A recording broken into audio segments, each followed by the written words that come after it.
Hola chicos, en este video vamos a ver teorema del coseno, que al igual que el teorema del seno sirve para resolver o encontrar el valor de un ángulo o de un lado de un triángulo bricoángulo, o sea un triángulo que no tiene ningún ángulo recto. ¿Cuándo se utiliza el teorema del coseno en vez del teorema del seno? Cuando no podemos formar una parejita. Así que bueno, vamos a ver el ejemplo, vamos a ver qué significa eso. Primero, el teorema del coseno dice que un lado elevado al cuadrado es igual a la suma de los cuadrados de los otros dos lados. Fíjense que hasta ahí es el teorema de Pitágoras. Menos 2 por BC, o sea, estos dos por el coseno del ángulo opuesto a este lado, al que está en el primer miembro, o lo que es lo mismo, el ángulo que forman estos dos lados. En realidad, el teorema de Pitágoras es un caso particular del teorema del coseno. ¿Por qué? Porque el coseno de 90 vale 0. Al valer 0, todo esto se anula, porque es un producto, una multiplicación, y queda esto. Y ese es el teorema de Pitágoras. Esto es como la generalización del teorema de Pitágoras. O sea, el teorema de Pitágoras sirve solamente cuando tenemos un ángulo de 90 grados. Esto sirve para cualquier medida de ángulo. Muy bien, ahora, dependiendo del ángulo o del lado que desconozco, me conviene usarlo de esta manera, de esta manera. Por ejemplo, si yo quiero calcular el lado C, y voy a usar este. Si voy a calcular el lado B o el ángulo B inclusive, lo uso de esta manera, o el lado A, ángulo A lo utilizo de esta manera. Bien, vamos a ver esto más claramente con un ejemplo. Bien, ejemplo 1. Vamos a poner primero los datos en la figura. Lado A, 5 centímetros. Entonces, donde tengo A, pongo 5 centímetros. Lado C, 7 centímetros. Entonces pongo 7 centímetros. El ángulo B, 48 grados. 48 grados. Y me dice que el lado B es X. Entonces, esto es X. Y justamente el enunciado, como siempre les digo, que le viene el enunciado, dice hallar el valor de X en los siguientes triángulos oblicuoángulos. Así que tengo que calcular la longitud de este. Y acá hay dos cosas. Primero, me tengo que fijar que si yo tengo la medida, la amplitud de dos ángulos, tranquilamente puedo calcular el tercero con la suma 180. Conozco un solo ángulo, así que eso lo descarto. Segundo, me fijo si puedo usar el teorema del seno, que en apariencia es más fácil que el coseno. No lo puedo usar porque no puedo formar ninguna parejita. O sea, yo conozco este ángulo, la medida de este ángulo, pero no conozco la medida de este lado. Y acá pasa lo mismo. Conozco este lado, pero no conozco este ángulo. Y acá conozco este lado, no conozco este ángulo, la medida. El teorema del seno no lo puedo usar.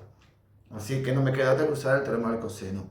Como tengo que calcular B, y me conviene usarlo de esta manera, con el B adelante. ¿Sí? Si X fuese A, uso esta manera. Y si X fuese C, lo uso de esta manera. En realidad es la misma fórmula. Lo que pasa es que la escribo de otra manera para evitar confusiones. Entonces, voy a poner lo que calculo. Así evito confusiones. Cálculo de B. Que B, ¿quién es? X. Por lo claro. Bien, como dije, voy a usar la fórmula escrita de esta manera. B al cuadrado es igual a al cuadrado más C al cuadrado menos 2A por C por el coseno del ángulo B. ¿Sí? Acá, bueno, se sabe que acá hay multiplicación, falta poner, inclusive acá no haría falta poner el por, pero bueno, poner el puntito para evitar confusiones, por costumbre. Pero tampoco haría falta. Bien, ahora empezamos por los datos. B es X. Entonces no tengo B, pongo X. A mide 5 centímetros. Voy a usarlo sin los centímetros, solamente el número, si no complico el cálculo. Pero como estoy calculando un lado, sé que el resultado me va a dar en centímetros, que es como están medidos en la unidad de medida que están medidos los lados. C es 7, entonces pongo 7. Y como digo siempre, recuerden que esto es una figura de análisis. O sea, una figura que conserva sus propiedades, pero no, o sea, su forma, sus propiedades, pero no sus medidas. Suponemos que esto mide 7, que esto mide 5, que esto mide 7, que esto mide 48 grados. Se supone. Bien, menos 2 por A, que vale 5, por C, que vale 7, por coseno del ángulo B, que es 48 grados. Bueno, y resolvemos. X al cuadrado es 5 al cuadrado, 25. 7 al cuadrado, 49. Menos 2 por 5, 10. 10 por 7, 70. Por coseno de 48, que lo hacemos con la calculadora. 0,6691. Redondeo a 4 decimales para ganar en exactitud. Ahora lo que puedo hacer es resolver esta suma por un lado y después esta multiplicación por otro lado. Así que 25 más 49 es 74. Menos 70 por 0,6691. 46,837. Entonces, x al cuadrado, bueno, el resultado se resta que obviamente lo hacemos con la calculadora, así agilizamos. 837 me da 27,163.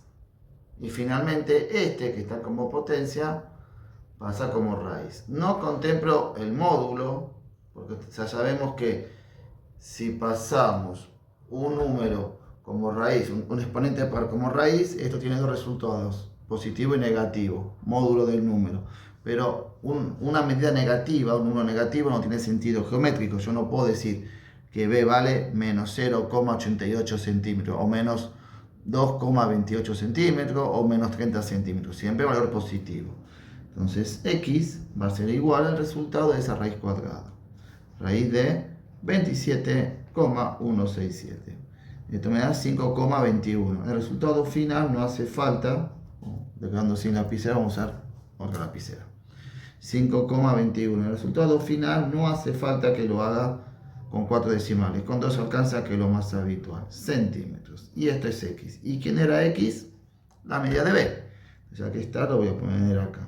5,21 centímetros. ¿Sí? Muy bien. Y ahí yo tengo b.